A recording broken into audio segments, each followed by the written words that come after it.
हरे कृष्णा। भगवान श्री कृष्ण का बिना कोई भी गुरुओं के मूल्य नहीं है। जिस प्रकार आत्मा बिना शरीर का कोई मूल्यहीन होता है।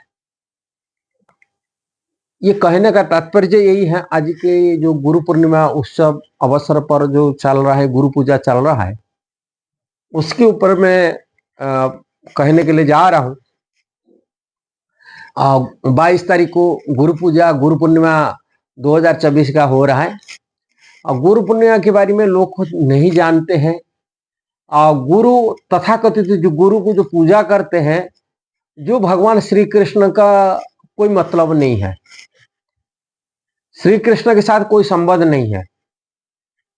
न श्री कृष्ण का भक्ति सिखाते हैं, न श्री कृष्ण से जोड़ते हैं, न श्री कृष्ण के कोई अर्थ है।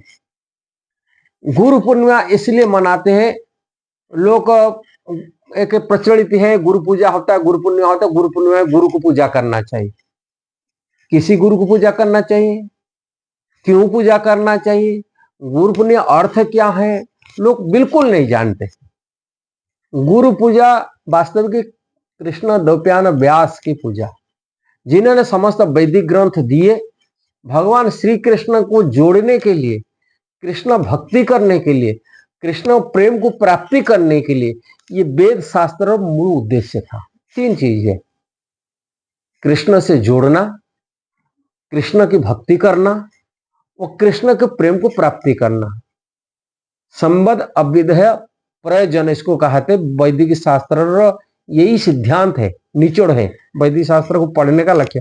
और वो कृष्ण द्वैपायन व्यास, जिन्होंने गुरु रूप में बनकर के संसार में हमको वैदिक शास्त्र दिया, वेद शास्त्र दिया, महाभारत दिया, 18 पुराण दिया, अनेक उपपुराण दिया, 108 उपनिषद दिए, जिन्होंने वैदिक शास्त्र को पढ़ने से लोग कृष्ण से कैसे जोड़ा जा सकता है, कृष्ण कैसे भक्ति कर सकते हैं, ये सब चीज उस शास्त्र द्वारा प्राप्त होता है। इसलिए हमको गुरु बलि माना जाता है। वेद व्यास की, उन्हीं की पूजा, उन्हीं की जन्मतिथि पर, उन्हीं के प्राकट्य दिवस पर ये गुरु पुण्य उत्सव आषाढ़ पूर्णिमा जिसको कहते हैं, उसी पूर्णिमा को व्यास पूर्णिमा कहा जाता है। उसमें पूजा किया जाता है व्यासदेव। अब व्यासदेव की प्रतिनिधि उन्होंने शिष्य ग्रहण किए, अपनी परंपरा चलाए, और शिष्य परंपरा में उनको प्रतिनिधि रूप में भी पूजा करते। जैसे शंकराचार्य की प्रतिनिधि, आदि शंकराचार्य के प्रतिनिधि आदि की शंकराचार्य नाम से प्रसिद्ध होते, ऐसे कृष्ण द्वैपायन व्यास जिन्होंने उन्होंने शिष्य परंपरा चलाया, शिष्य परंपरा में उनको प्रतिनिधि को व्यास भी मध्य कहा जाता है। व्यास गद्दी माने जो भगवान की कथा को उन्हें रिप्रेजेंट करते, व्यासदेव के बदल में व्यास गद्दी में बैठ कर ये करते। अब वो व्यास गद्दी उनको मध्य पूजा की पद्धति उन्होंने परंपरा द्वारा चल रहा है। किंतु आज के समय जो तथाकथित जो गुरु पूर्णिमा माना जाता है, ना व्यासदेव परंपरा में आते हैं, ना व्यासदेव के सिद्धांत को मानते हैं, ना परंपरा शिक्षा दे जाते हैं, कुछ नहीं, मतलब नहीं। जैसे ही एक गुरु पूजा जो व्यासदेव की कोई रिलेशन नहीं, संबंध नहीं, कि भगवान से कोई मतलब नहीं है, ना भगवान की भक्ति सिखाने का कोई मतलब नहीं है। ऐसा गुरु जिन्होंने भगवान को कोई निराकार मान रहा है, कोई ज्योति मान रहा है, कोई देवी देवता को अपना परम इष्ट बलि मान रहा है, ऐसा कोई कोई गुरु भी खुद मानते मैं भी भगवान हूं। जैसा ही आप देखे होंगे कि अभी हाथरस घटना से वो खुद साकार हरि अपने को भगवान मान स्थापित करता है। ऐसे ही आसाराम भी मानता था। ऐसे ही कई लोग होते हैं वो गुरु को माना, कोई देवी देवता को भगवान मानते। ऐसा तथाकथित जो गुरु होते हैं अब उनकी पूजा चल रहा है। किंतु भगवान श्री कृष्ण के यदि संबंध नहीं है गुरु का, उनके रहे, अब वो गुरु की कोई मूल्य नहीं होता है।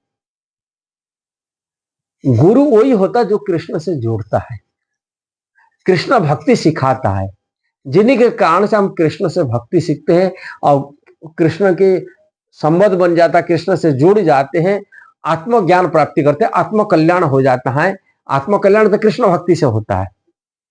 ये कृष्ण की भक्ति नहीं है, कृष्ण भक्ति सिखाना, वो गुरु नहीं है। गुरु होने का योग्यता नहीं है, किंतु उनका पूजा निरर्थक होता है। जैसा ही कृष्ण भक्ति नहीं, मतलब वो गुरु नहीं हो सकता। ऐसा गुरु को पूजा करना जैसे कि मुर्दा को पूजा करने का बराबर है। आत्मा के संबंध, आत्मा कल्याण, जैसे ही जिस प्रकार शरीर में आत्मा होने के नाते शरीर मूल्य है होता है, इसी प्रकार गुरु की मूल्य होता है जो कृष्ण से जोड़ते, कृष्ण भक्ति सिखाते हैं।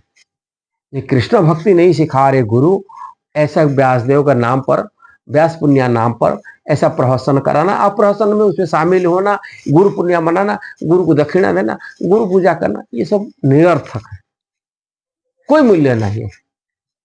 यदि ये वीडियो आपको सही लग रहा है, जो शास्त्र की बात मैं बता रहा हूँ, मैं अपनी बात नहीं बोल रहा हूँ, शास्त्र का सिद्धांत यही है, वैदिक शास्त्र का यही सिद्धांत है।